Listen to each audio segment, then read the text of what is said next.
Hello, everyone. Happy Friday. How are you doing out there? Oh, I thought I would just pop on real quick. Although I said real quick last time, and then we ended up hanging out for like 3 hours.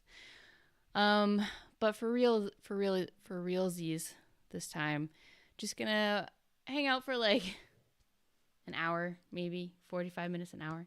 Depending on, if people are feeling chatty or not. This is a bit later than I normally stream, and so people might be asleep and not around to hang out, which is totally fine. Um, but yeah, let me know. Please let me know if you can't hear me. I'm pretty sure you can. Yeah, yeah, yeah. Okay, we should be good. But how is everyone doing out there?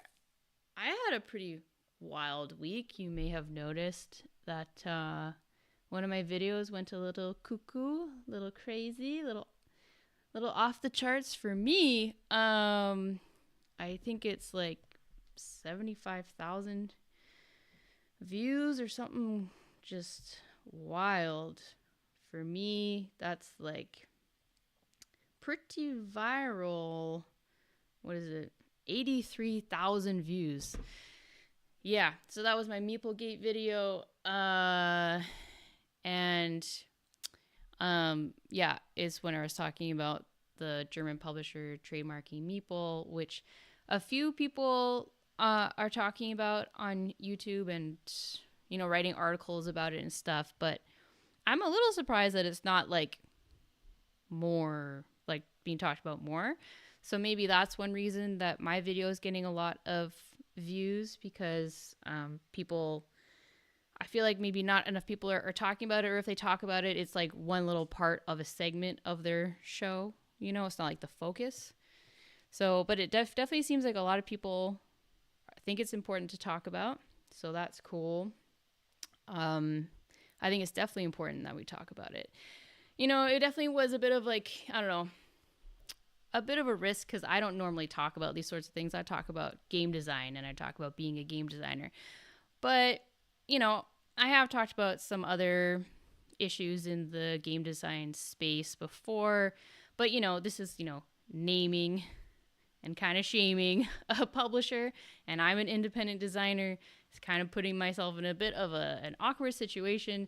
But this kind of behavior, I think, definitely needs to be talked about. And so I decided to just talk about it, because some people were asking me. I had referenced it in a couple other videos or streams or whatever, and they're like, "Are you going to talk about it?" And I was like, "I don't want to get sued by Hans Zim Gluck or blacklisted or anything like that." But I ultimately decided to talk about it because I do think it's really important, and I'm always going to fight for the little guy, even though like it seems like these designers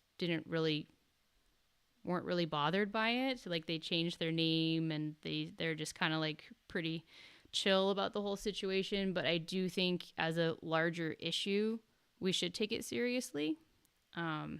So yeah, I spent the day today researching for my follow-up video, which I'm going to be posting this Sunday, based on a lot of the comments that you all made. My goodness, there's a lot of comments. My phone is kind of blowing up with a lot of comments coming in about the video, or on the video.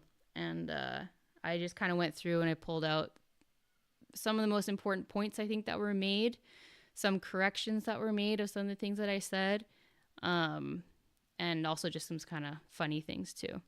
So yeah, I just spent all day writing at my computer, not talking to anyone. So I'm finding like words a little hard to string together right now, because I've just been like a little gremlin at the computer since 10 a.m. this morning. I did break for lunch, so that was good. But yeah, I was basically just been glued to my computer writing up the follow-up video, which I think will be longer than the first video.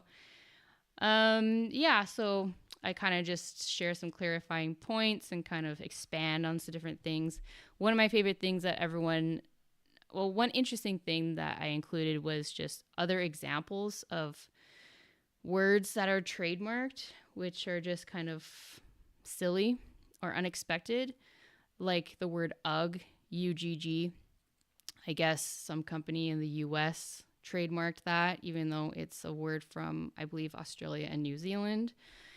But some company in the US trademarked it, and then they started sending cease and desist letters to Australian and New Zealand companies that use that word, which is a common word over there. And there were just some other pretty wild, some pretty wild ones.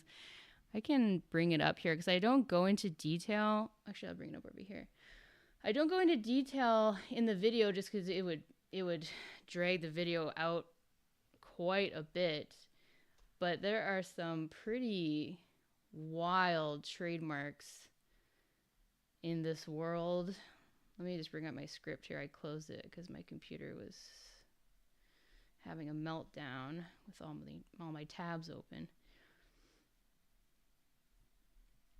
While I'm looking that up, let me know where y'all are watching from. Where are you right now? I want to know.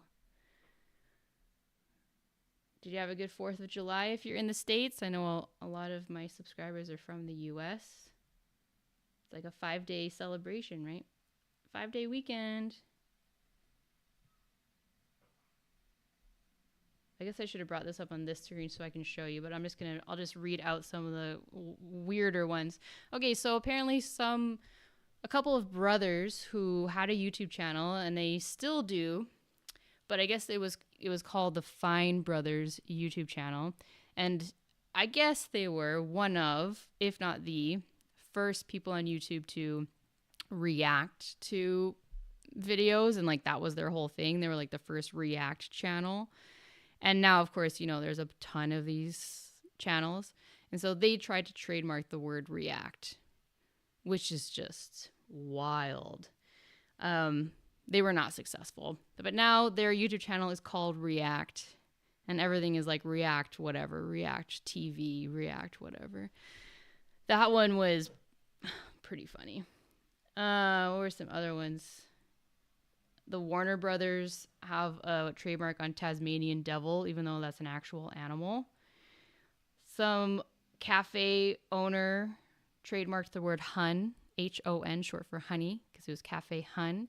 And I did look into that one a bit more, and apparently the town that this cafe was in, the people of the town like protested and rallied against it because the owner was sending out cease and desist letters to a bunch of people who used hun in their business names, and it was just like so silly that people protested, and then she eventually revoked it.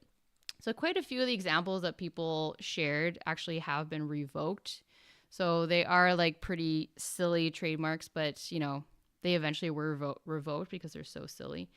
So like hun was revoked. Taco Tuesday, I do mention that in the video. There's like a whole story where Taco Bell challenged this other taco franchise who apparently had a trademark for Taco Tuesday, challenged them. They were called Taco John's, and then they revoked it because they didn't want to pay to fight that battle against Taco Bell. But who even knew that Taco Tuesday was trademarked? The word edge was trademarked by some video game company called Edge Games, which is just ridiculous. Let's Play, Sony attempted to trademark that. They were denied. So apparently the trademark office is capable of making a common sense decision, at least in that case. And yeah, a few others that I talk about in the video, so I don't want to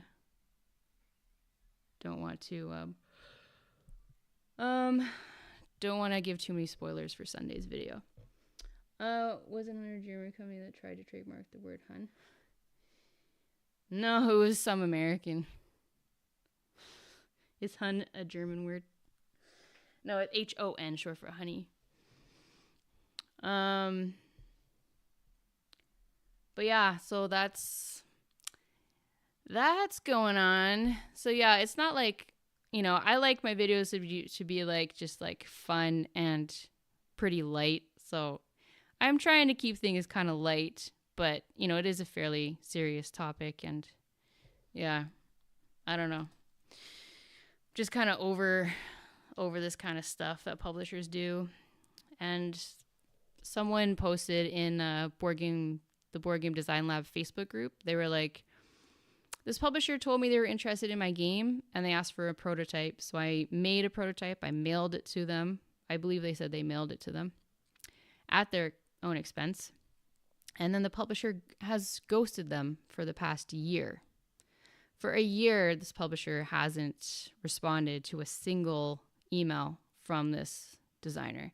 And the designer was asking, what should I do? I want to get my prototype back, but I don't want to burn any bridges. Like, how should I approach the situation? And just so many people were like, just still be nice and still be friendly and just kindly ask them. Like, just keep emailing, like, be persistent, but be kind. You don't want to, rub anyone the wrong way. And I was just like, what?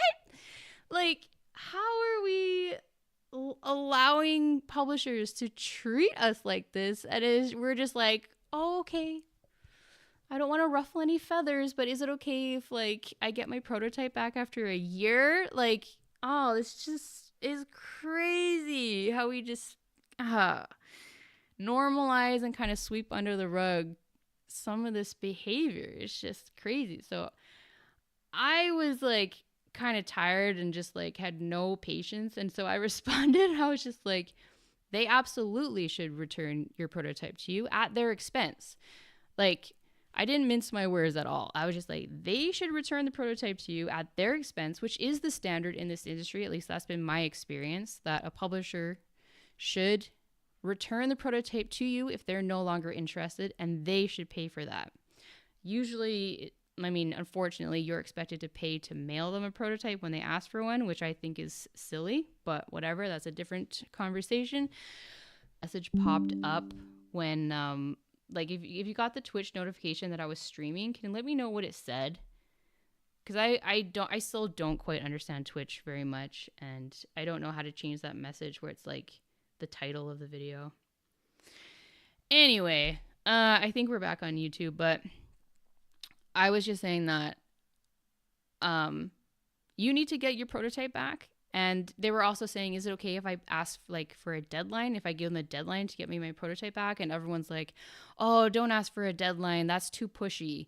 And I was like, no, ask for a deadline. Like, this is crazy. It's okay to ask for a deadline. They have not responded to you for a year. You can ask a deadline. You don't owe them anything. Like, there are so many other publishers out there who should treat you way better than this. You don't want to be working with someone like that anyway. Oh man, it just really was wild how us designers, we just feel so at the mercy of publishers sometimes, that we're just like put up with this kind of stuff. Like, this is a two-way street. Like,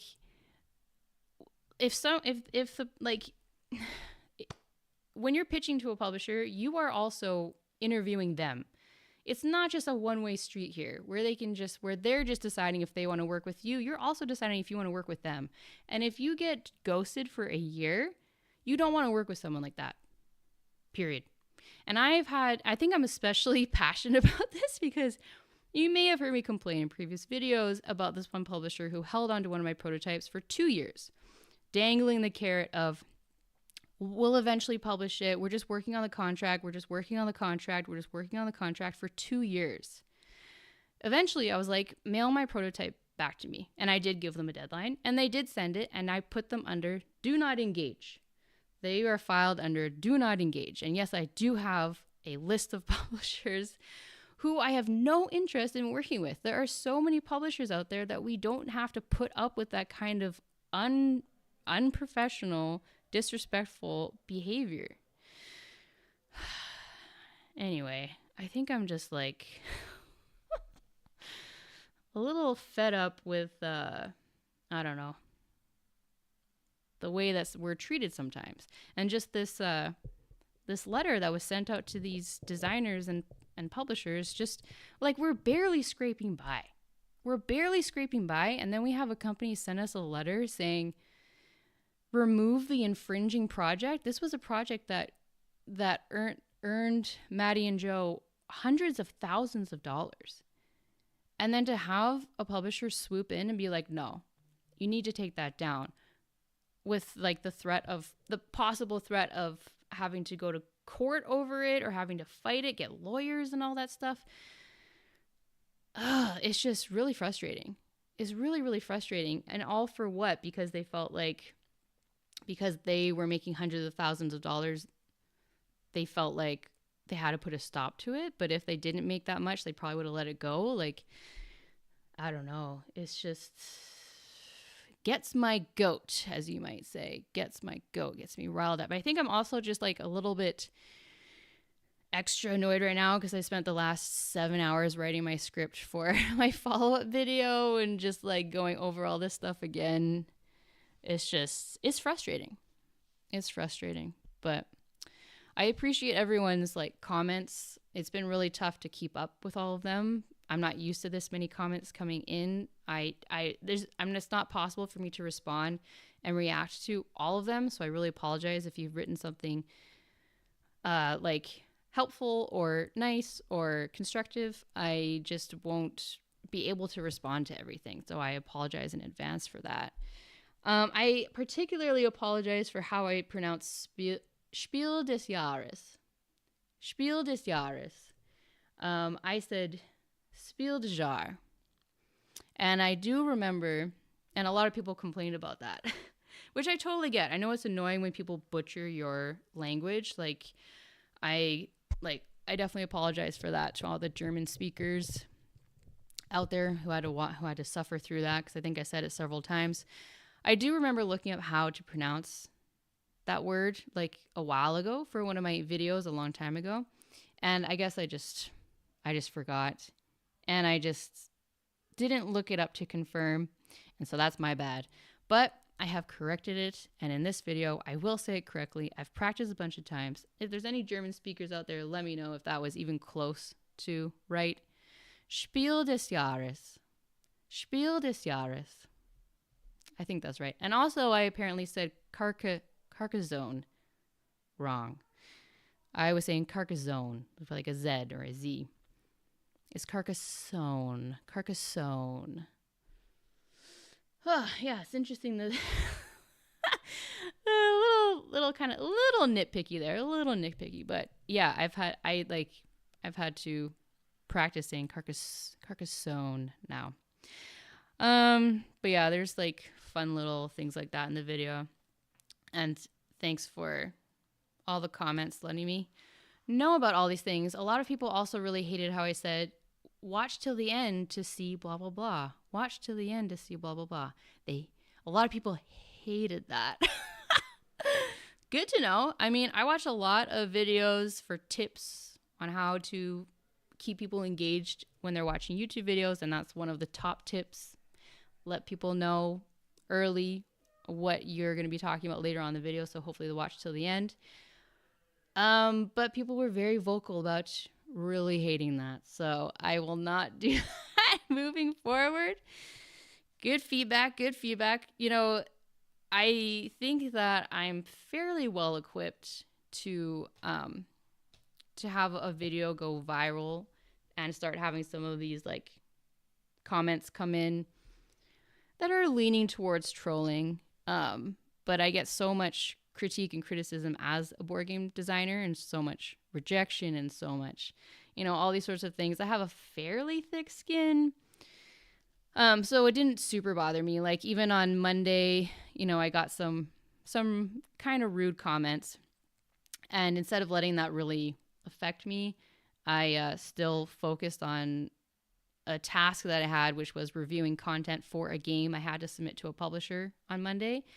And so I was really proud of myself for not, falling into a pit of despair, scrolling through some troll-ish comments. I just kind of saw them and just put my phone down and just kept working. So that was cool. Now that the video is getting like even more views, the comments are getting a bit more aggressive troll wise, but I just can't keep up with all of them. So I honestly don't see all of them. So it's all right. The main problem with intellectual property is that so much of it requires lawyers and courts to decide, meaning that it's easy for companies with deep pockets to act like bullies. Yeah, Matt, I agree with you. And that imbalance of power really sucks because it's almost like you can just like scare someone. And someone commented that like anyone can send a cease and desist letter. Like you don't even need to have a trademark. I don't know if it's true. I didn't confirm it. But they're saying that like anyone can send a letter like that. And just that threat is so scary that you're just like, okay, like whatever, I'll do like whatever you want me to do just to avoid the lawyer fees, like all of those fees that are wrapped up with fighting something like that. And so if you have the resources, might as well send cease and desist letters to everyone. There's no downside to you if you have a ton of money and resources and the people you're going after you likely don't. Yeah, it's the whole system is a little flawed, you would probably say. And I've been looking a lot into this situation, but I'm still no expert. But from what I'm seeing, it's kind of being misused from what it's trying to actually do. Yeah. Hey there, Bisquick. How's it going? Let me know where all of you are watching from. I would really like to know. I'm going to assume there's a lot of Americans, but it is kind of late. So maybe there's people from other parts of the world. But if you are in the US, let me know how your 4th of July was and if you're still celebrating. But yeah, I won't be on here for too long tonight. I just wanted to pop on and check in with all of you. I didn't stream last week because I was deep in the editing hole, and I just finished writing my script. I still haven't recorded the video for Sunday. I need to do that tomorrow and edit the video tomorrow. So it's going to be another long day tomorrow. But I will get it posted on Sunday. It will go up earlier than that for members. Ideally tomorrow evening, not too late for members. And then up on Sunday.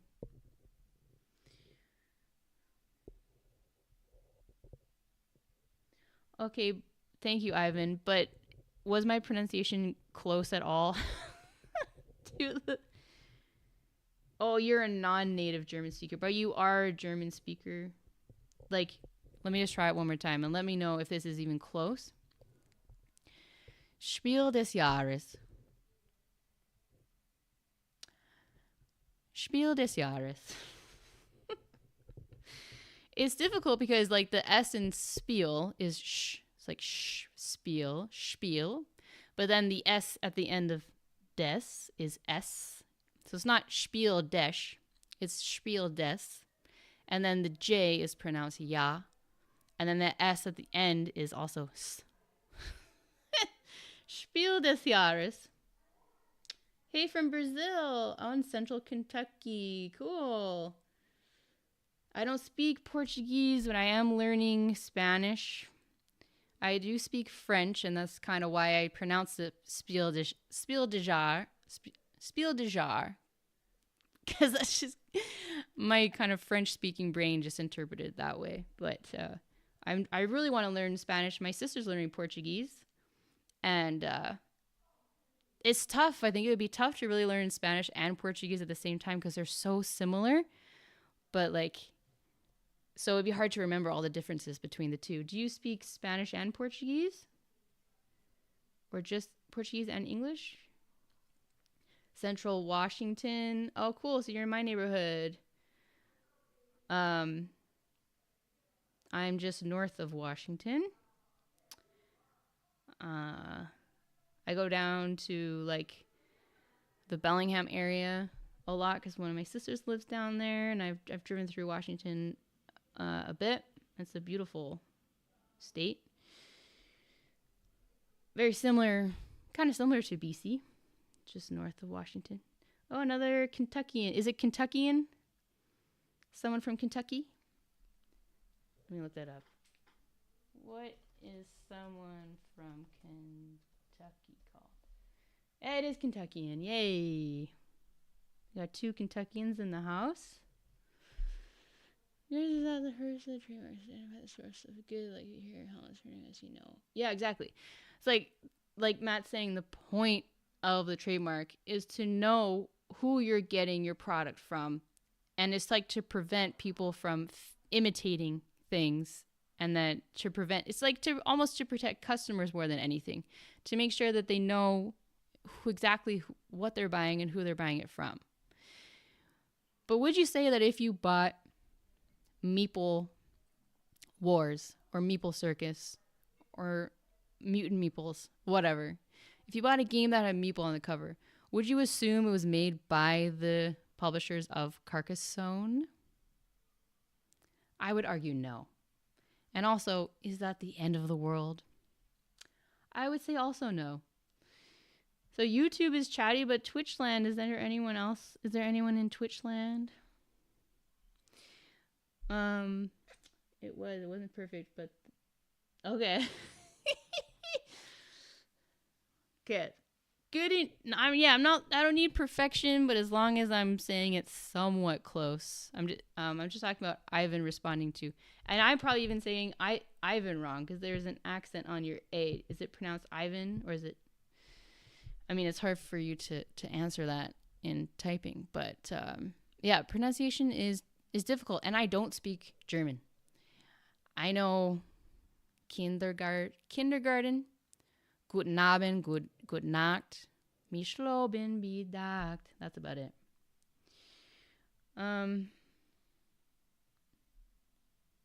Yeah, exactly, Matt. I agree.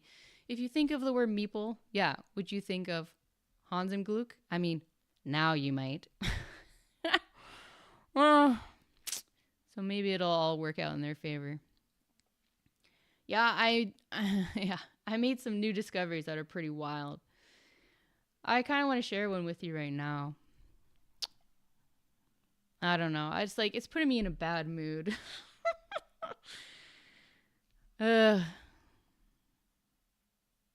Maybe I'll let you wait for the Sunday video. I've just been in this like deep research hole for the past 7 hours, and I'm just kind of slowly crawling out of it into the light. Native speakers usually pronounce German in a French way. Oh, okay. Yeah. So I've been saying native English speakers usually pronounce German in a French way. Don't know why. Yeah. I mean, I don't know, but I'm assuming, I'm Canadian and not a huge percentage, but, I don't know, 30% maybe also speak French. And so that's my default language. Because, yeah, I never know if the J in other languages is ya or ja. And sometimes it's ha, like jalapeno. It's confusing, especially J. J specifically is confusing of knowing how to pronounce it. It's a tricky one. Yeah, exactly. Trademarks are meant to protect customers, but then companies are using them for their own purposes. But yeah, I don't really think Hans and Gluck is protecting many customers with their behavior. Yeah. I wonder if Hans and Gluck is going to be at Gen Con. Am I going to have an awkward encounter? I'm going to guess they won't.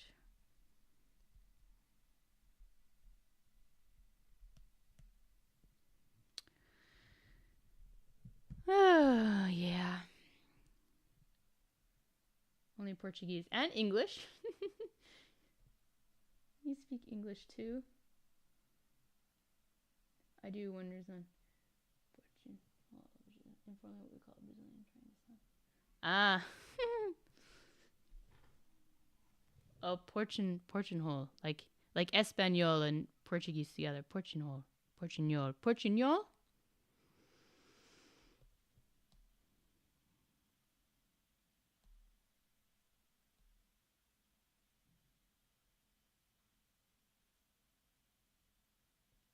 Yeah.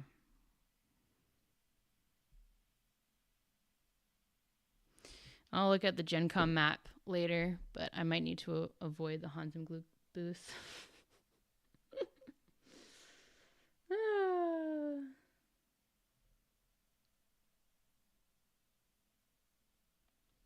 Yeah. So Peter's saying that some people don't even try at a proper accent. I have seen this most with British people speaking French. So like they'll kind of speak French but with like a British accent, like with their British accent. Yeah, I've been told that the way I speak Spanish, I have an accent, but like I can't hear it. Like I'm just trying to connect the words. I'm trying to say it, how I hear Spanish speakers speak. But I've heard that the way I speak Spanish, I have like an accent. But yeah, if anyone joining right now, well, the reason we're talking about accents is just because a lot of people were complaining in my video last Sunday about the way I said Spiel des Jahres. I said Spiel de Jar. Spiel de Jar. And that infuriated quite a few people. And a lot of people call me like a stupid American who can't take 2 minutes to learn the pronunciation. I am not American. Let's get that straight. No offense to Americans, but I'm not American. I am Canadian. Et je parle français. And that's why I said it like that. But yes, I have looked it up before how to pronounce it. I just forgot. I have looked it up before. I did take the time to look it up before. I just forgot. I did look up how to say Hans im Glück. Hans im Glück. I did look that up for the video, but I didn't also look up Spiel des Jahres again. I thought, I've looked up before. I remember how to say it. Apparently not. Apparently my brain deleted that. Deleted. Gone forever. Maybe it's like, imagine the Monopoly guy suing board game makers that use little houses. Yeah. So Ivan is bringing up Monopoly. Honestly, I might do a whole video about Monopoly because there is some tomfoolery going on there. That is like a wild story. If you have not looked into the history of Monopoly, I sincerely suggest you do. I've got a book over there. I can go grab it if you want to see it. But it's called The Monopolist, and it's the history of Monopoly. And yeah, there's some sketchy stuff going on there by Parker Brothers, now Hasbro. Yeah. So don't get me started on Monopoly. But yeah, I mean, it is a similar thing that, yeah, these specific houses in Monopoly are trademarked. And anyone who uses a house in their game now that looks somewhat similar to ours, cease and desist. Cease and desist.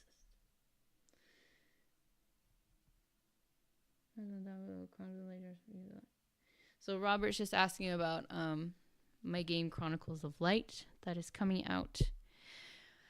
Well, yeah, I mean, it will be at Gen Con, and I will be at Gen Con. I will be at the Ravensburger booth. So please come by and say hello. That would be really great to see all of you in person. I will be doing some demos.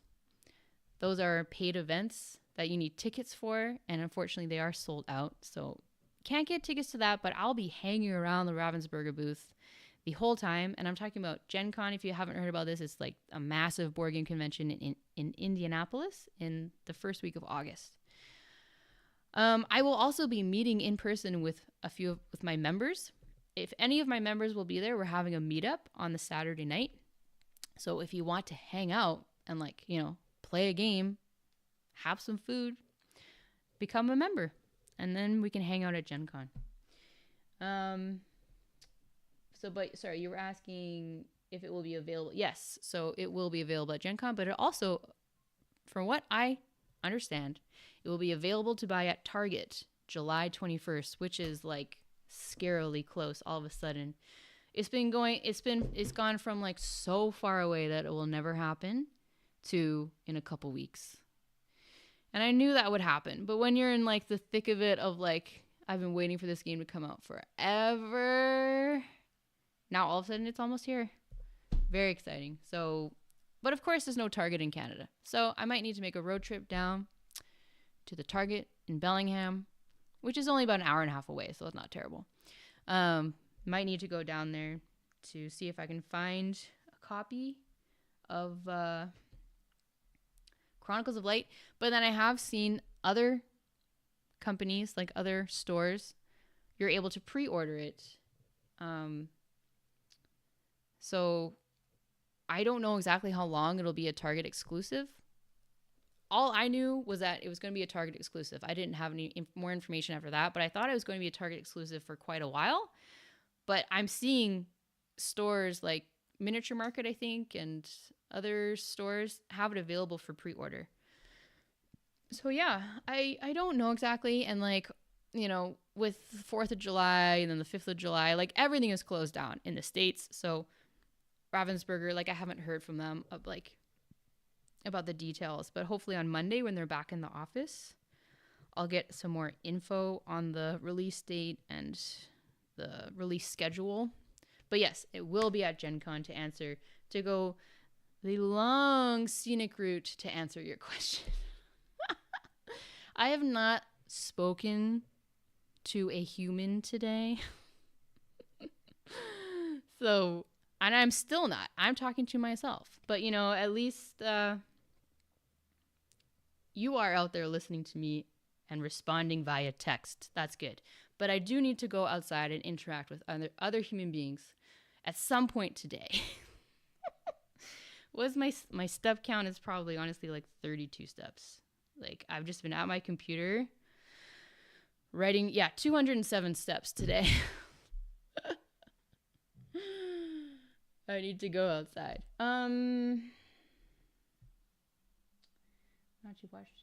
Wenatchee, Washington. Cool. Where's that? Wenatchee, Washington.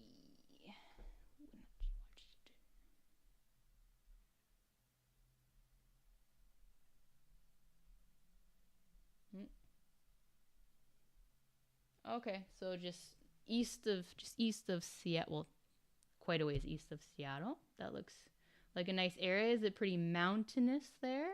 Looks like it. I've driven across Washington, but it was a bit north of there, I think. Or maybe it was right along there. Yeah, I think I went along the 2, maybe. Anyway, do you like living there? Is it a nice spot?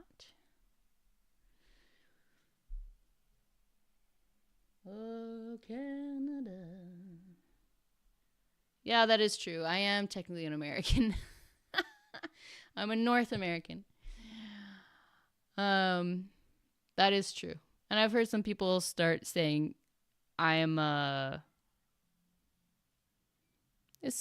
they have come up with some term like to show that they're from the United States of America. It wasn't Central American because that's something completely different. I went to Guatemala a year ago and I was like so excited because I was like, I have not been outside North America in like a decade. I'm so excited. I can't wait to go to Guatemala. Booked the flight, booked everything, and then realized Guatemala is part of North America. I was still in North America, had not left. But, you know, did you know that? When I think of North America, I only think of Canada, US, Mexico, but probably because of NAFTA.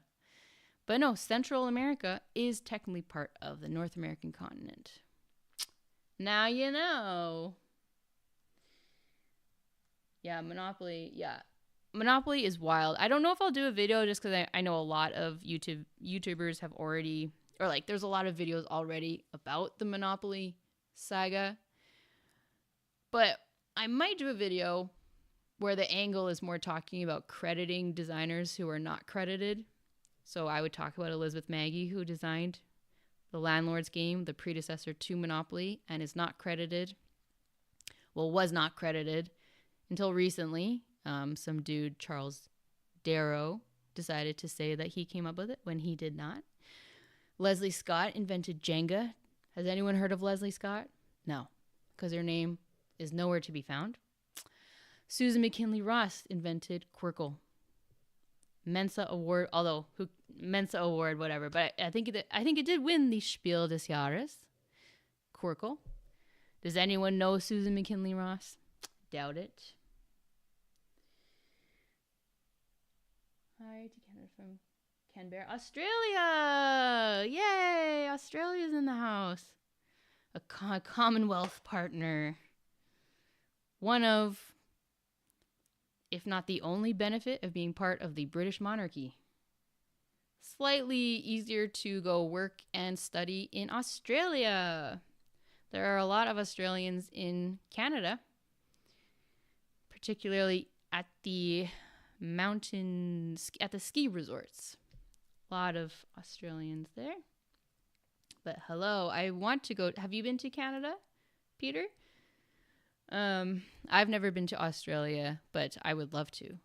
I would love to go to Australia and New Zealand. It's a little bit of a ways to get there, but I would love to go. I've only heard wonderful things.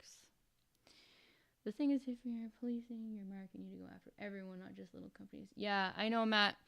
And I was going to talk about that in my follow-up video. So Matt's just talking about how, like, if you have a trademark, you need to be consistent with how you defend it, from what I've learned, at least in the US. But I could not find explicit language saying that for the German trademark and patent office. So though I didn't include that in my follow-up video.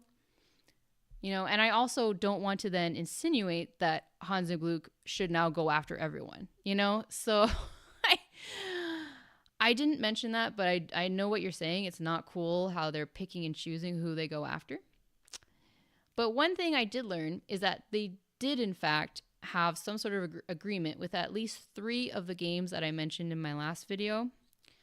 I think it was Meeple Wars, Mutant Meeples, and Meeple Land, I think. They all have a note that says, "Thank you to Hans and Gluck for allowing us to use the Meeple word or shape," or whatever. So that was good information. Someone named Patrick commented that on my video. So thank you, Patrick. And they did it in a very kind and respectful way. They just let me know, like, hey, just so you know, they do have agreements with Hans and Gluck. But Tiny Epic Kingdoms and Meeple Circus do not have any acknowledgement for Hans and Gluck, and they do have German versions of their games.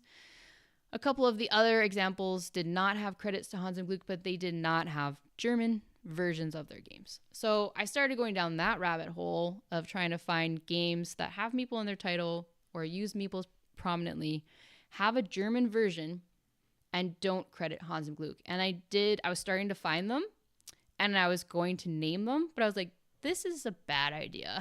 I don't want to, like, I don't know anything about Hans and Gluck. I don't think they're like evil villains, but I don't want to give them a list of games that are violating their trademark and they can just go down the list, So I decided not to include their names, but I do mention that, yes, thank you for letting me know that those games do credit Hans and Gluck. They have some sort of agreement with them for the use of the Meeple, but there are still many other games that don't.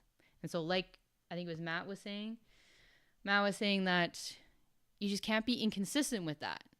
Although they might have agreements with everyone that we just don't know about. But I feel like at the very least they would make them put some credit in the rulebook if they had an agreement. I don't know. It seems like they're inconsistent.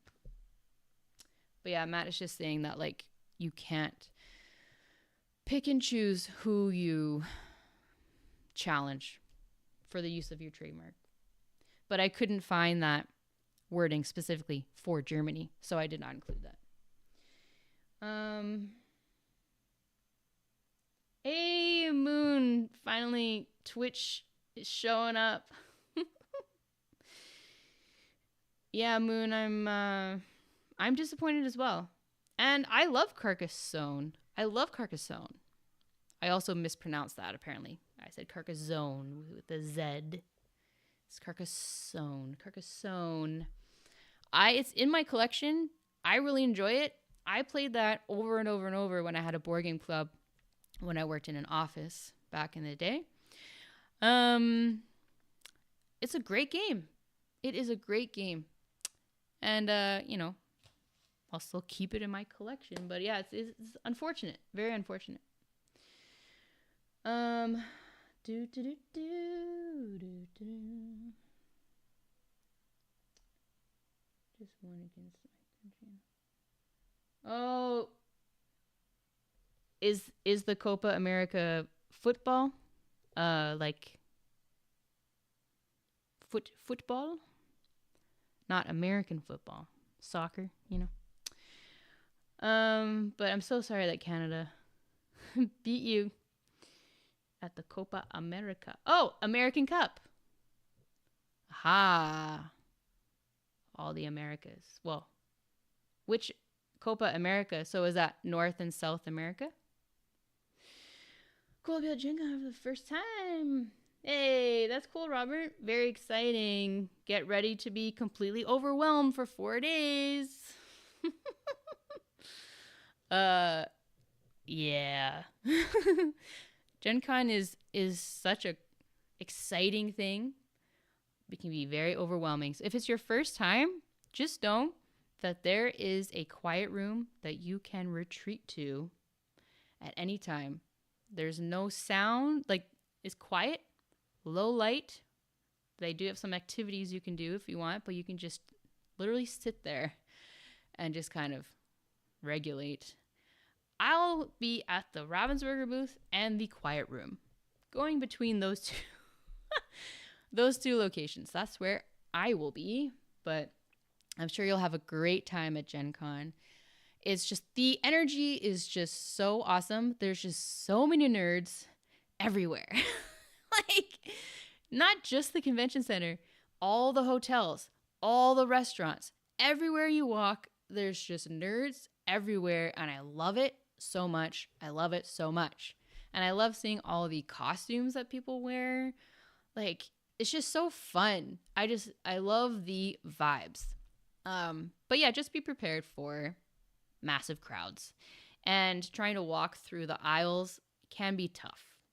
So just, maybe try to get to the halls very early, and then maybe go to other things during the middle of the day when it's the busiest, and then maybe go towards the end of the day. Might be my unsolicited tip for you, but I'm sure you'll have an awesome time at Gen Con. And hopefully I can see you there. I don't know, like, I don't have my official schedule with Ravensburger, but I'm pretty sure I'll be at their booth like 8 hours every day. So I won't have a ton of free time, but at the very least, if you say hi, even if you're just walking by, that would be cool. I don't know if anyone out there watches Board Game Ramblings, but they're a really fun YouTube channel where they mostly do like reviews and playthroughs and stuff. And they will be at Gen Con. And whenever they go to cons, they have a secret signal. And so I guess it's this. So if you do that when you're walking by, they know that you're a subscriber. So if you don't, maybe they're busy, maybe they're talking to someone else, or maybe you don't have time to stop and chat, you can do like the signal. And I thought that was really fun. I don't know what we could have for a signal. Let me know if you think of something. Hey, Leo, how's it going? Humans are definitely overrated. It's annoying that they are needed for your mental health.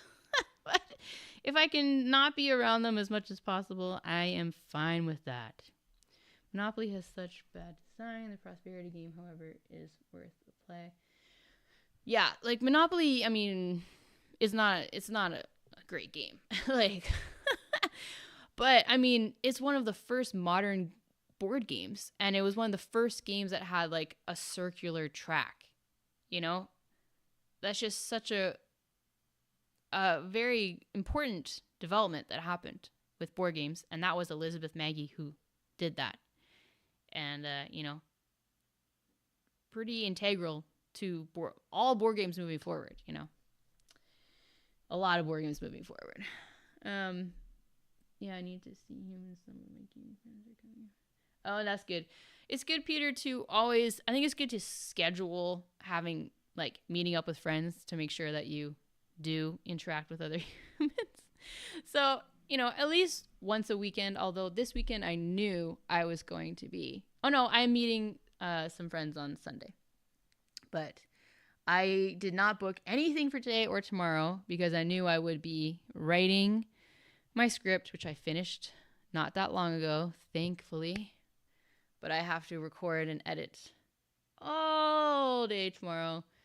So maybe I might hop on tomorrow night to chat with all of you after that. But I might just not have anything left in the tank and just, I don't know. We'll see how tomorrow goes.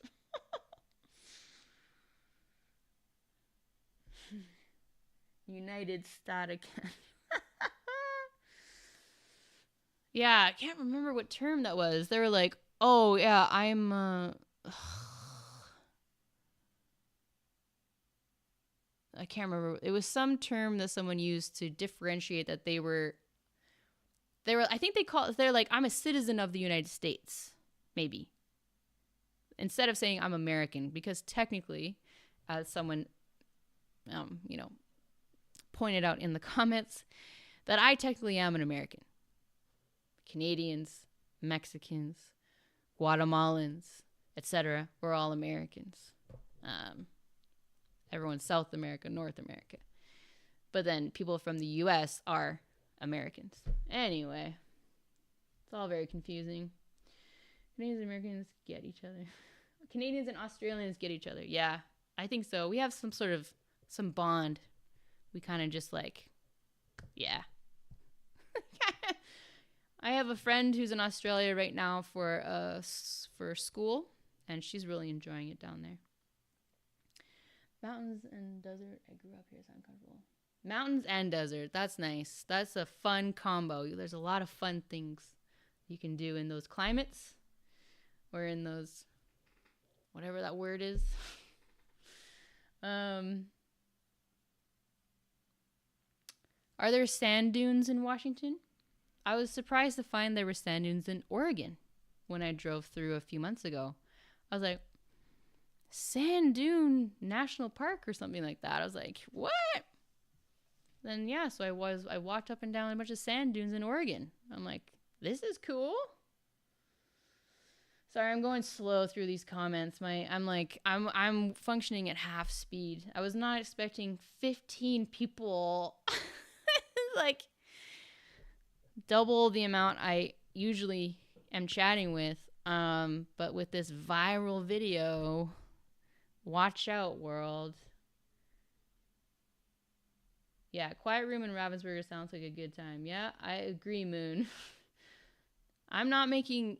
Well, I have like I have 3 other plans for Gen Con besides Ravensburger and the Quiet Room. That is meeting up with my group Board Game Besties, going to the Dice Tower Awards ceremony on the Thursday night, which I recommend Robert and anyone else who, if it's your first time going to Gen Con, get tickets to the Dice Tower Awards ceremony. It's super fun. They do a great job of it. It's like the production is insane. Like it's like a legit award show, and it's funny, and yeah, they just really done really, really well. And I might possibly win Party Game of the Year. Who knows? Maybe. I will have a speech ready. Just in case. But yeah, that's Thursday night, and then meeting up with my members. So I will be very, very busy. But very excited.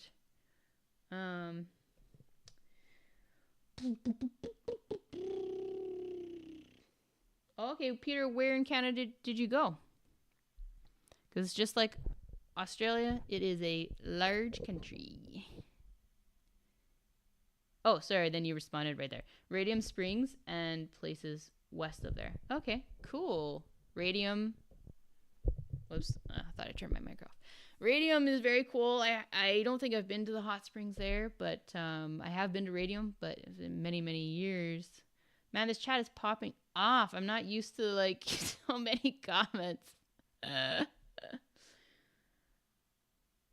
Yeah, Moon, my last video is popping off. It's like 80,000 views. It's cuckoo crazy. What is it? It is 83,000 views. My goodness. My goodness gracious. That is, I mean, it's viral for me. I don't know if you follow the board game YouTuber Actual LOL. Actual LOL. I have no idea how to pronounce their name, but I think it's Actual. I have no idea. Actual LOL. They posted a video saying that their last video is not doing well, and they're concerned, that they won't be able to continue YouTube if they're not bringing in enough money to support themselves. And that video has like over 100,000 views. So for him, this video would not be viral. For me, it absolutely is. It's all about perspective, isn't it? Or it's all relative. For me, it is absolutely viral. For Mr. Beast, is a complete failure. But yeah, it's popping off. And I got like 900 subscribers in like 4 days. Wild stuff. I'm wondering if they could start a GoFundMe to help them fight the legal battle and all the out there. Yeah, Ivan was just talking about, I wonder if the designers of Meeple Inc. could, do a GoFundMe and raise some money to fight back. I absolutely think they could, but they have already, made the changes. They've already decided to. I don't think they wanted this thing to get much, media. I think they just wanted to quietly just change it and just not make it a big deal and just move on, which is totally their choice. I mean, I'm also assuming. I haven't talked to them. I don't know, but I'm just gleaning this from their updates and their responses to comments on their crowdfunding page. But I think they're just like, that's fine, we'll change it, it's no big deal. They changed it. If it was someone like me, you can bet your bottom dollar I would fight back. I would set up a GoFundMe, I would rally the troops, and we would absolutely fight back but that's just how I am. And there's, it's not better or worse. That's just how they wanted to deal with it. And, I say that, but if I had hundreds of thousands of dollars on the line, geez, that's one of the reasons I don't self-publish. Oh, man. I can't believe the possibility of losing hundreds of thousands of dollars because of a trademark you were not aware of. And that's completely on you when you self-publish. I pitch to publishers. They have to deal with that stuff. I'm not liable for that. That's their problem. But yeah, if I did self-publish and this kind of thing happened, I would like to think I would fight back. But until you're actually faced with it, who knows? Like I say that now all tough, but I imagine it would be pretty darn scary to get a letter like that in the 2 months after your campaign is over and you think you're in the clear. I'm so glad they did not print their games already. They would have had hundreds of thousands of dollars worth of inventory that would be useless. Waste and loss of hundreds of thousands of dollars of product. I believe at that point they probably would have fought back. But because they hadn't printed yet, I'm sure they were just like, okay, whatever, we'll change it. And some people are arguing it was for the better, it was a better name, but that's besides the point,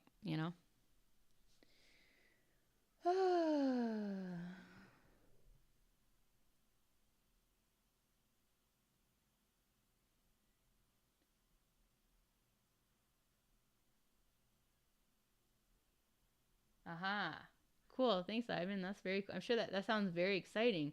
Every 4 years, so kind of like the World Cup or the Olympics.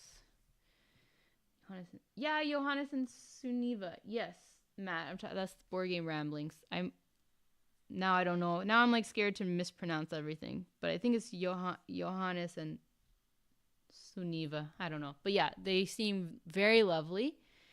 And I really enjoy the videos that they make. I really like their humor. I think they're awesome. Yeah, no problem, Robert. Let me know how Gen Con goes for you. It's going to be super fun. But yeah, just warning you that it's a little overwhelming, but super, super, super fun. There's just so many cool things to see and to do. Super fun. But yeah.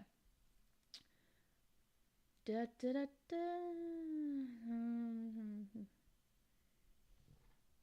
Hey, Kurai Shinobi. So sorry if I am not saying that right either.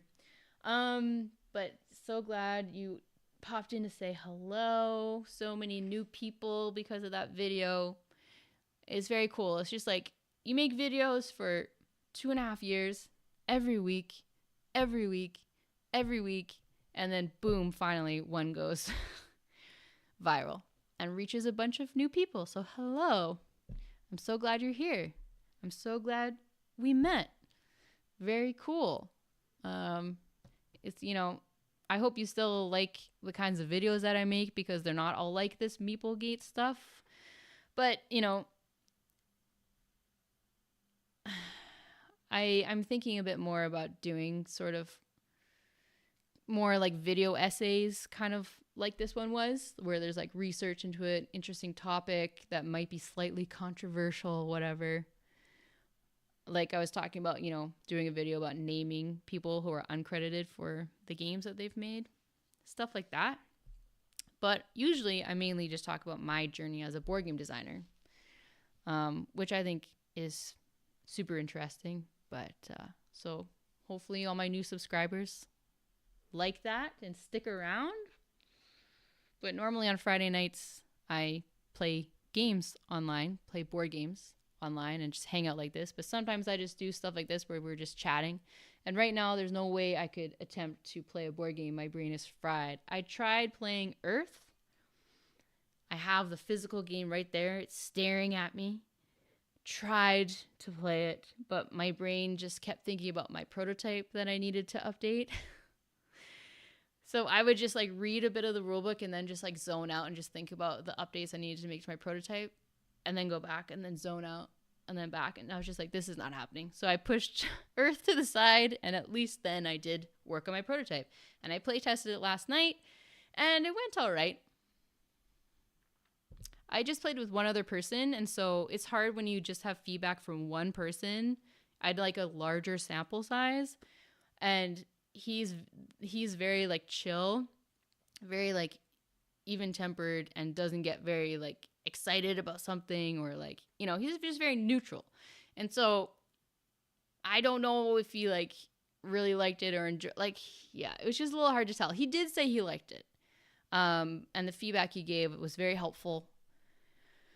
But yeah, I mean, you always want people to say, I really like this game. I really like, this is so cool and whatever. And yeah, I wasn't really getting that. So you always have that moment of like just wanting to trash the whole thing. But I played it too. So it was him and I playing. It was just a 2-player game and I found myself enjoying it.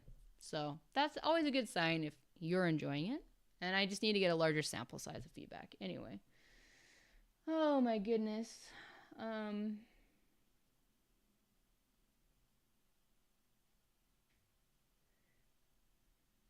Yeah, Peter. And so Peter's talking about like when people call a Canadian or assume a Canadian is an American from the United States is like calling someone from New Zealand an Australian. And I think, a lot of people from like Sweden and Norway feel the same way, and probably Finland, like all three of them, if you mix up where they're from. But I think particularly Sweden and Norway, you don't want to mix that up. And I wasn't 100% sure about Board Game Ramblings, so that's why I didn't say where they were from, because I did not want to get that wrong. But yeah, I am Canadian. And in my like travels recently, I've met a few people from the US who have told me that they tell people when they're traveling that they're Canadian, because they say that they feel like they're treated better when they just tell people that they're Canadian and they're not American. And I'm just like, okay, that's interesting. Oh, cool. You got sand dunes, and sand dunes where you're at Bisquick. That's cool. Sand dunes are so cool. Rivers and lakes, great for swimming when it's hot. I usually solve that by staying indoors. Yeah, it's getting hot here too. We're at the start of a heat wave. I'm regretting my layers, but I have to get my AC out soon, I think, as well. I have like a portable AC, thankfully, because with climate change, we're getting even more and more heat domes or heat rivers or like heat lakes. There's just so many different things that we're getting now, even in Vancouver. So I got my AC.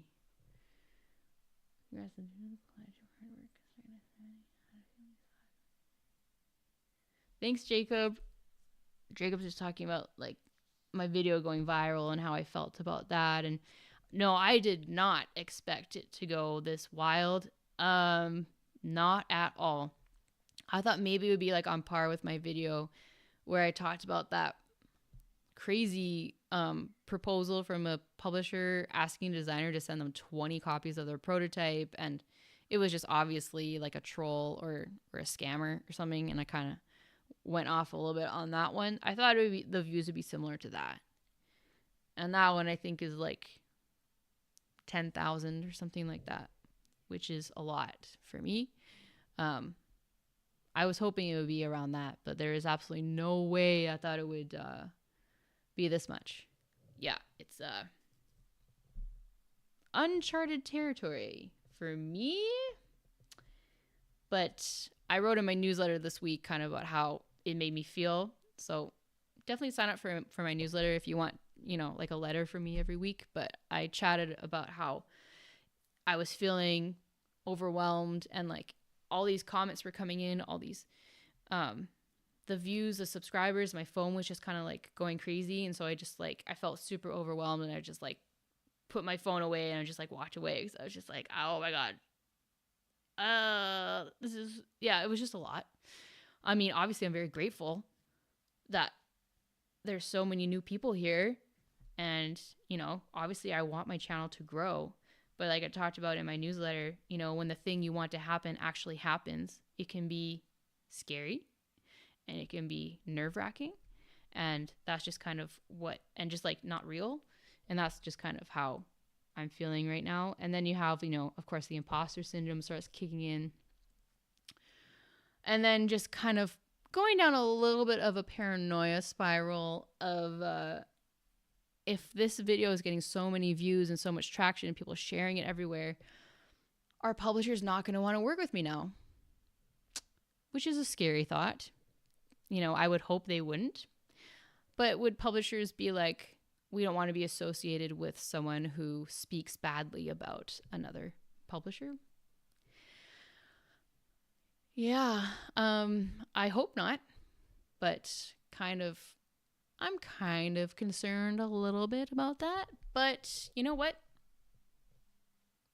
Nothing. I mean, I don't regret making the video. It needed to be talked about. I kind of wish that someone maybe a bit more didn't have as much to lose potentially, like Dice Tower or, a reviewer or something like that. Maybe did it. I do know there's another YouTuber who did cover this, but they don't have like the audience that, Dice Tower and some of those other people do. I know that they've talked about it, but they haven't like talked about it at length like my video did. But yeah, I mean, it's just like a little bit stressful. I think I'm mainly in my head, just imagining that the publishers have like a WhatsApp group and they're just talking about blacklisting me. I don't think that's happening, but you just never know. People might be like, we don't want to be associated with Pam Walls. I don't think that's happening, but we will just have to see. And you know what? If I get blacklisted because of this, fine.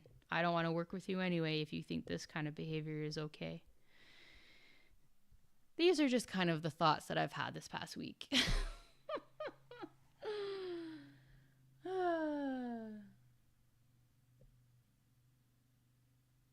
What's that courier quest, Moon? What are you talking about? Did I say that? Courier quest? Courier City? I'm sorry, I'm so behind on comments. I don't know what you were talking about.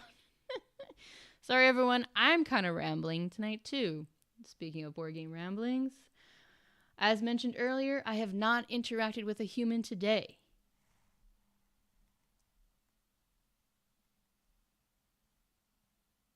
Hey, Demetrios. Is that Demetrios from Toronto? From the gaming group I was in Toronto? Oh, it's hot.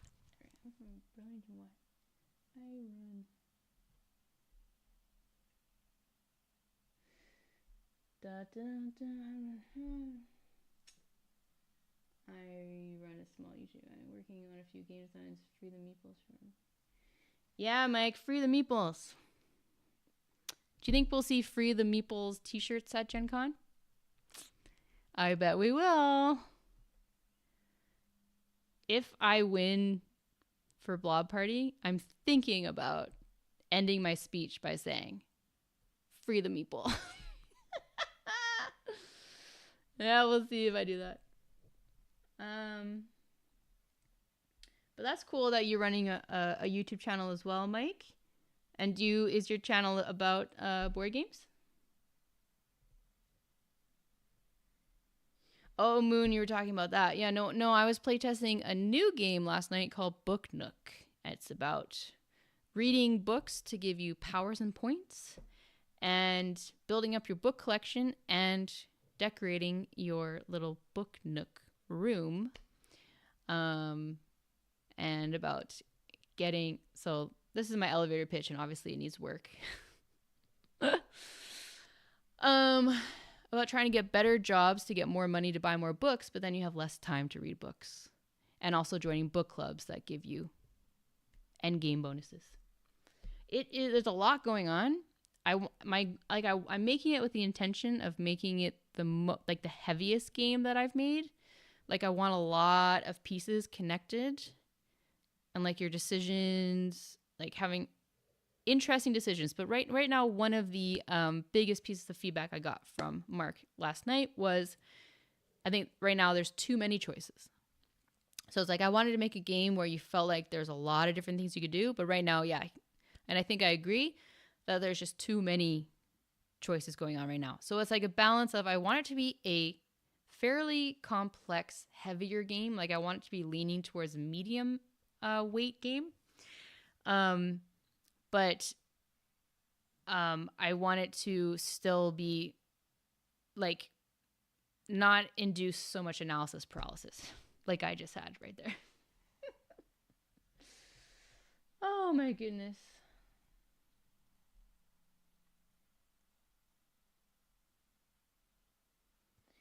Hey, Stasis Spades. So they're just asking if I might get emotional if I win Party Game of the Year. I mean, who knows?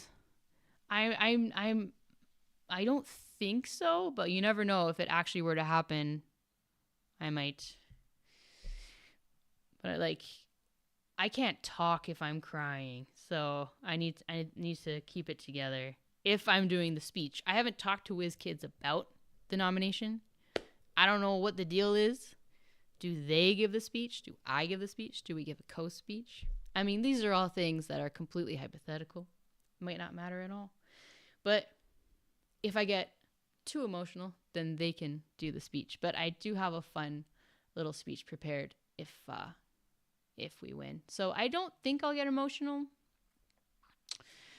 Yeah, I don't think so. But you never know till it actually happens. But I'm not like a pretty crier, let's just say that. So I hope for everyone's sake that doesn't happen.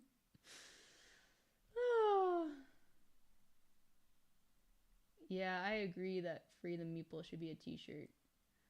I was kind of thinking about making t-shirts, but I was like, no, that feels a little skeezy. I don't know, to try to I don't know. Make money off of this situation. Hey Tommy, how's it going? How you doing? How hot is it down there in Texas? Do you have a heat wave there too right now? Gonna get some lunch at the mall. All right, thanks Peter. Thanks for popping in. You're probably gone by now. Sorry, I gotta go faster through these comments. I'm just going at a snail's pace here right now.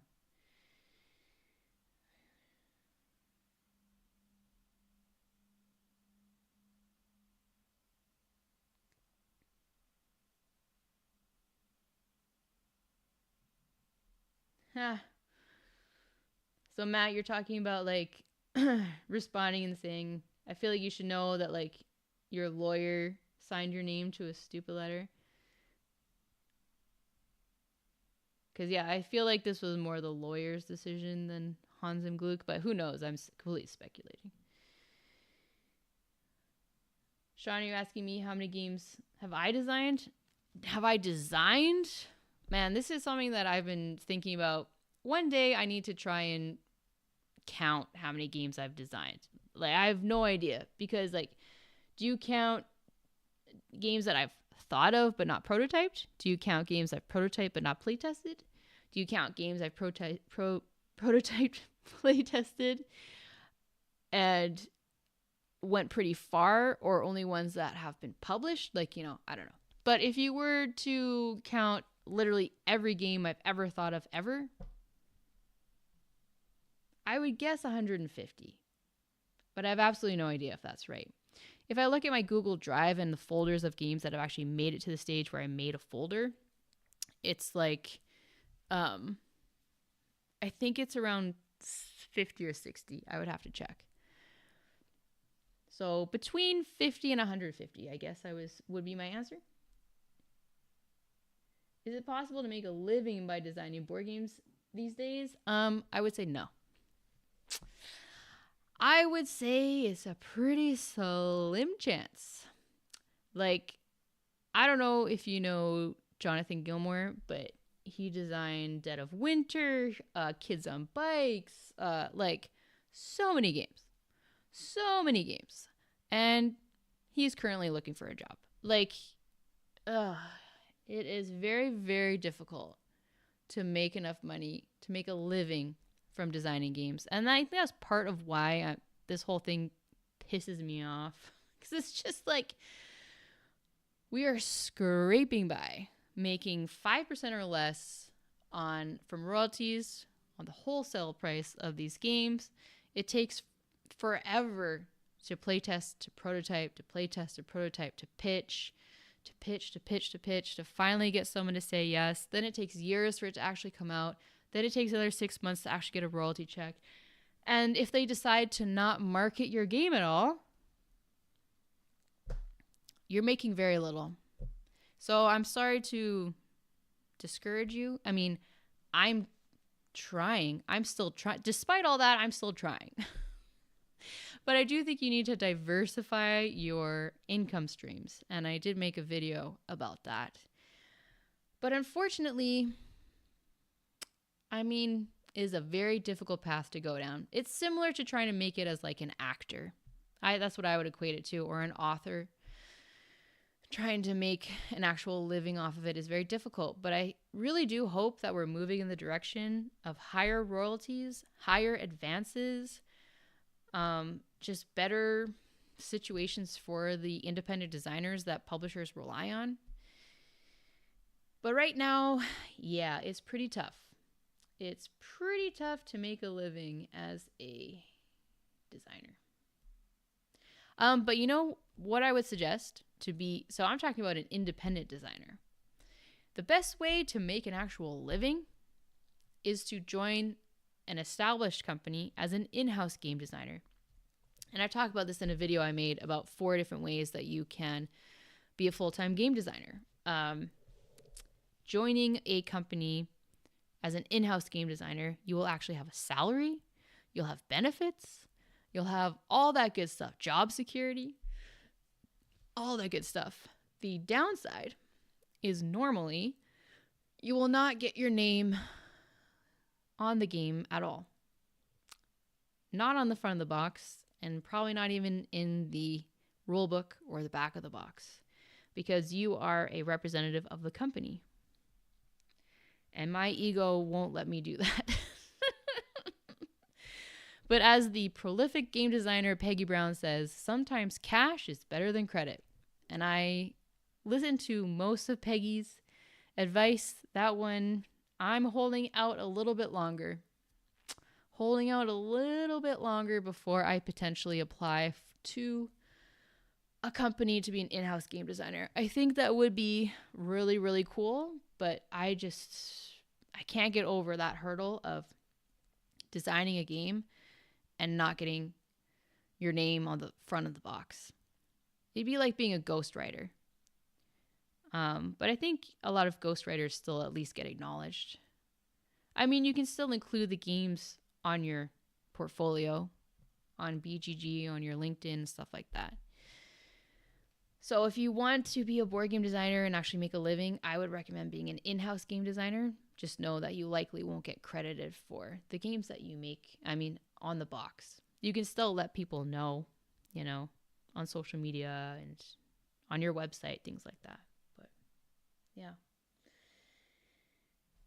Video essays sound interesting. Thank you for sharing your journey. The variety, humor, and sincerity of what. Oh, thank you so much, Black Boxer 19. I don't know how to say it. Thank you, 19. There's a lot of consonants going on in the name. I'm so glad that you like my vibe. It can be a little weird sometimes. But I just put it out there, and if people like it, that is great. And so I'm really glad that you enjoy what I'm doing over here. I really, really appreciate that. Thank you. I'm just realizing that I've been on here for like an hour and a half, and I said I would be on here for 45 minutes. Why does this happen every time? I just start chatting, and then it's been really, really nice to have you all asking questions and stuff. I'm honestly used to like 3 people watching these streams. So yeah, I'm used to taking my time, obviously answering questions, as you can tell by the tangents I'm going on and how slowly I'm going through these comments. So let me speed up a little bit, but thank you so much. I really appreciate you saying that. That really honestly means a lot. Norwegian. Okay, thank you. Board Game Ramblings are Norwegian. I need to make out just like a little trick to remember. Johannes has an N in it for Norway. And Suniva, I think, right? They both have a bunch of N's in their names, so Norwegian, that's a good way to remember. Okay, thanks, 19. I hope so. I think I'm just in my head a little bit. So they're just talking about how I'm worried that like publishers won't want to work with me now because of this video. But yeah, as your community grows, people will want to work with you more. Yeah, hopefully. I'm glad you made the video. It's how I found your channel. I really enjoy your content. Thank you. Jan? Is it Jan? Is it Jean? I'm so scared of pronouncing J's now. I'm going to guess it's Jan Severin. My channel focuses mostly on historical war games, but also some on miniatures and other. Oh, that's really cool. I have not got into historical war games, or minis really. I find it like a little intimidating. Just like it just seems like I would want to join a group and like have a whole day dedicated to it. I think like at an upcoming convention, I might sign up for a game and make sure it's beginner friendly. And just spend like a whole day playing a war game. Because I believe in general, Mike, let me know if this is right, that they tend to take a long time. Like hours or like a whole day. But maybe that's not all of them. But from what I've understand or have seen, people are at the war table games like all day at a convention. But let me know if that's inaccurate. It is you, Demetrio. It's cool.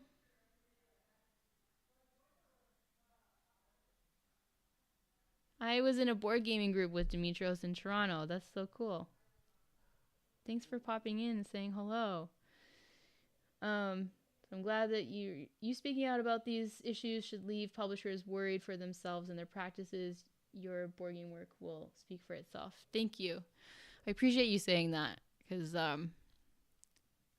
yeah, I rely on my relationships with publishers to pitch games and to get contracts to make money. And so if that is compromised at all because of this video, like, that would suck. But like I said, I don't really want to work with someone who, you know, supports this kind of thing. So we'll see. But I appreciate you saying that. Thank you. Oh, Newfoundland. Stace, if you're still here, thank you so much for popping in. I've been to Newfoundland. I really, really liked it. I was only there for like a week, I think, but I drove across the whole island. And Grossmoor National Park was so cool. I don't know if you're still here, but I love Newfoundland. It's definitely late there. Get some sleep. Yeah, Mike. I agree that there's likely more likelihood to win the lottery than to get rich designing board games. I would unfortunately agree with that. I've been thinking a lot about this, and I'm just like, what if I just made games for fun? You know? What if I just made games for fun? And like, I can see myself making games for the rest of my life. And so I'm just imagining when I'm like 80 or 90, maybe at a group home, I'll just make fun games for the residents there. But until then, I could see myself maybe shifting. Well, you know what I have been thinking about a lot of is just making games that I enjoy and that I know other people enjoy, and then just putting them up on Game Crafter. So people can download the print and play them themselves, maybe get like a print on demand copy from Game Crafter, or print and play games or drive-through cards or whatever, and just circumvent the whole publisher thing completely. And I think this is just like my frustration with this whole situation, just kind of, and just a few other things with like my game being, that one game being canceled a few weeks ago that I told you all about. That really sucked. That really, really, really sucked.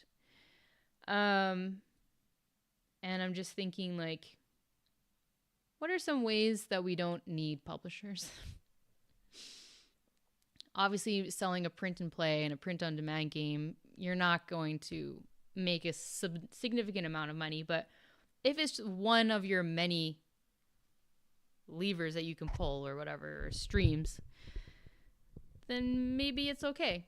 And so I've kind of been thinking about just making my own games and putting them up there. I still don't want to make my own physical products and run Kickstarters and that whole thing, because I do not want to be on the hook if something like this happens, you know?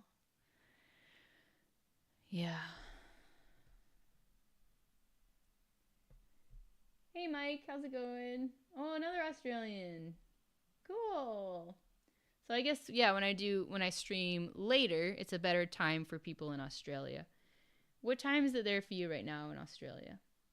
Western Australia. So I don't know how many time zones there are in Australia. I'm assuming quite a few, like 3 maybe? But what time is it in Western Australia?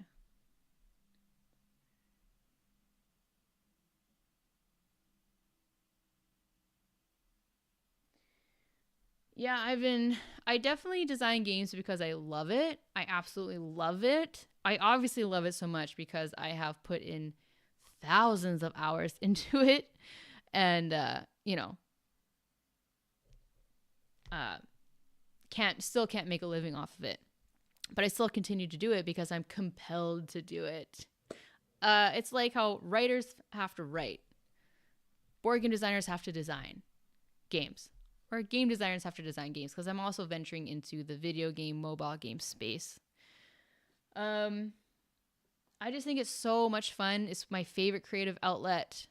But yeah, viewing it more as a creative outlet and not necessarily a way to make money might be a healthy shift for me. Might be a healthy and realistic shift. But I don't know. I've just had the dream of being able to design games full time as my way that I support myself. That's just been a goal of mine for many, many, many years. And if it doesn't happen in the next few years, I think might need to make a pretty major shift. But one of my other avenues that I'm exploring to go down to make this happen is becoming financially independent. And I've talked about that in some other videos. So if you're new, you might not have heard me talk about this, but I learned about the concept of financial independence a couple years ago, and I'm just like, oh my God, I wish I knew this 20 years ago. But it's basically the idea that if you have enough invested, you can then live off of your investments, like the returns from your investments, and then you can just do whatever you want with your time. And isn't that all what we all want? Then I can just make games just for the fun of it. I don't have to worry about, am I going to sign a contract with this game? And am I going to make any money off of this idea? I can just make games for making games, just for the sake of making games, just to have fun. That is kind of the goal. But the way that I'm trying to get to financial independence still is from, I'm trying to earn money from my board game designs to then invest, to then try to become financially independent. The smart way to do this would be to try to get a high-paying job for 5 years, save as much as possible, reach financial independence, and then design games full-time. Or whenever, as much as I want. I don't have to worry about making money off of the designs. And I did explore trying to become a Salesforce administrator. I think that's what it's called. So I got certified in Salesforce, and I was like, oh, I've heard there's high paying jobs in the tech industry with Salesforce, and I got certified, and I was going to get a high paying job there, do that for 5 years, get financially independent, then I can just make games whenever I want. I just realized that I did not want to do a job that I didn't enjoy. Just sacrifice 5 years of my life doing a job I didn't enjoy just because it paid well. Just couldn't do it. Just couldn't do it. I'm sure there's another high-paying job that I could do that I would enjoy. So that's something I will explore if needed. But right now, I am committed to the plan of trying to become full-time independent board game designer. We'll see. I might give myself another year.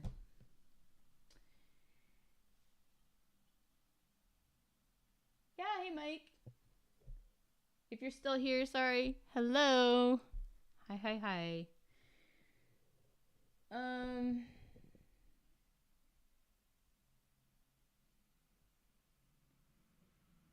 Hey Glenn, how you doing in Vegas? I really wanted to go to Vegas a couple weeks ago. I wanted to go on a Vegas trip with my siblings, but we ended up going to Seattle instead, just because it's a bit cheaper, I guess. But I wanted to go to Vegas because I wanted to go to Omega Mart. Have you been there? Has anyone been there? Looks really cool, like an interactive escape room thing. But thanks so much, Glenn. I really appreciate that. Okay, Johannes. Okay, I can't. So in Norwegian, J's are pronounced J, like Johannes. But in German, it's ja. So I can be forgiven for getting that confused. Okay? Suniva emphasizes the first, so that's Suniva. Yeah, they got a bunch of N's in their names. That's how I will remember they are from Norway. Some war games can take dozens, even hundreds of hours, but a typical war game these days is probably, 2 to 4 hours. But sometimes, hundreds of hours, dozens or hundreds of hours. That's wild. That's a commitment. Hey Dan, how's it going? Nice to see you. Friends, I think I might need to go soon. I was planning on being here for 45 minutes. It's been almost 2 hours.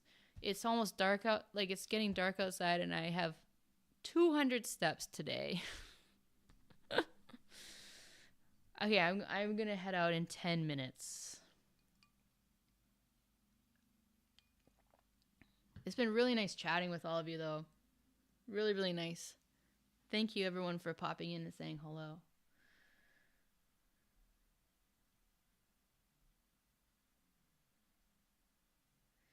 Hey, Moon, you mean like what game engine am I using for mobile games and video games?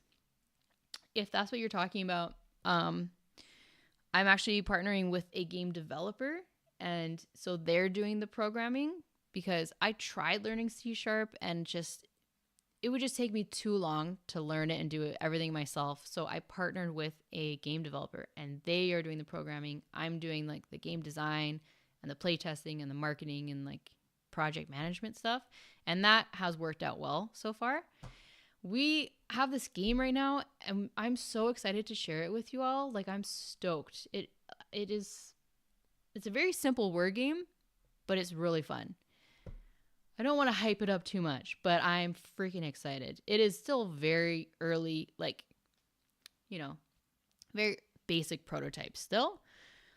Doesn't look, doesn't look fancy, but the gameplay, I'm stoked. And so we are hopefully going to get it play testable next Wednesday. And so I have a email list that I'm going to send that out, and we'll be posting it to my Discord. So join my Discord if you haven't yet. I think I will also post it as maybe on like a community post on YouTube. Yeah.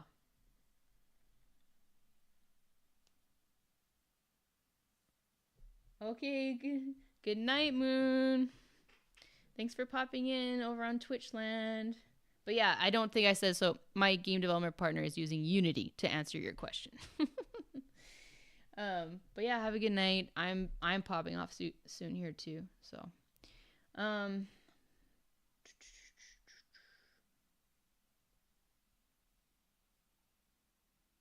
yeah, Matt, that's the thing about getting high stress, high paying jobs, is that you kind of don't have energy to do the things that you want to do. And so you have to decide, is that worth it?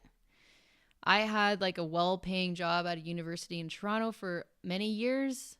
It wasn't like that crazy stressful, but it was an event coordinator. So my evenings, weekends were usually booked up. It was like at a desk all day dealing with, just a lot of stuff. And I just I don't know. I didn't want to do that anymore. So if I do get another day job, so I was a delivery driver for a while, I would want to do something where I don't my mental capacity isn't completely full at the end of the day, I want something where I work, I finish my day, I go home, now I can think about games. Or I can think about games at work, ideally. Okay, sorry, I need to speed run through these comments. I'm not used to so many comments. Thank you, everyone. Hey Joe, how you doing? Thank you, Coins. Yeah, I think financial independence is a good plan. Gonna stick to the plan. We'll see how it goes. Thank you. I won't give up. One way or another, I will achieve financial independence. Could be in 5, 10, 20 years, but one day it will happen. There's a board game convention here recently, I think it was called. Oh yeah, there's the Dice Tower convention in Vegas. Yeah, Glenn. Did you go to that? Thanks so much for popping in, Mike. It's really nice chatting with all of you. And I'm so sorry that I'm so slow in the comments. By the time I say goodbye, you're all probably gone.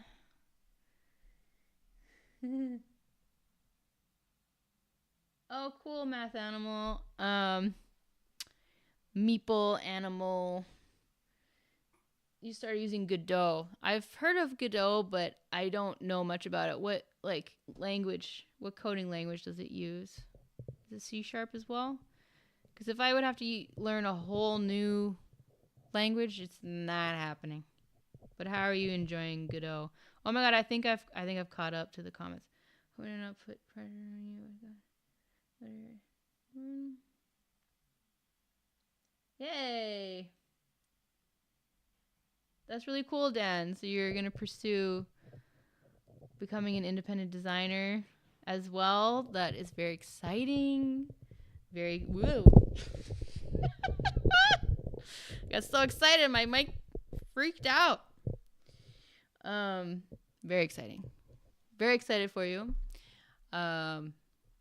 Just know it is tough to actually make any money, but follow your dreams. Follow your dreams. And Dan I've only played one of Dan's games, but it was very cool.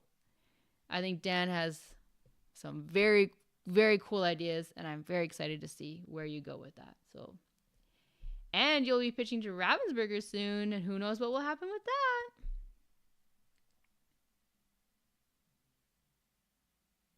Oh, okay, cool. Okay, friends, I have officially caught up to the comments. Thank you so much to everyone for popping in and saying hello on this rambly stream. I had a bunch of things I wanted to talk about, and I was just kind of chatting with you all in the chat. It's been really nice. It's been really, really nice. Let me just make sure I didn't forget to tell you about something important. La la la. You know what? I think I actually did. I did talk about most of the things I wanted to talk about because you all asked me about them. So thank you for that. Cool. Okay. I'm going to go outside and get some steps and go breathe some fresh air and interact with other humans.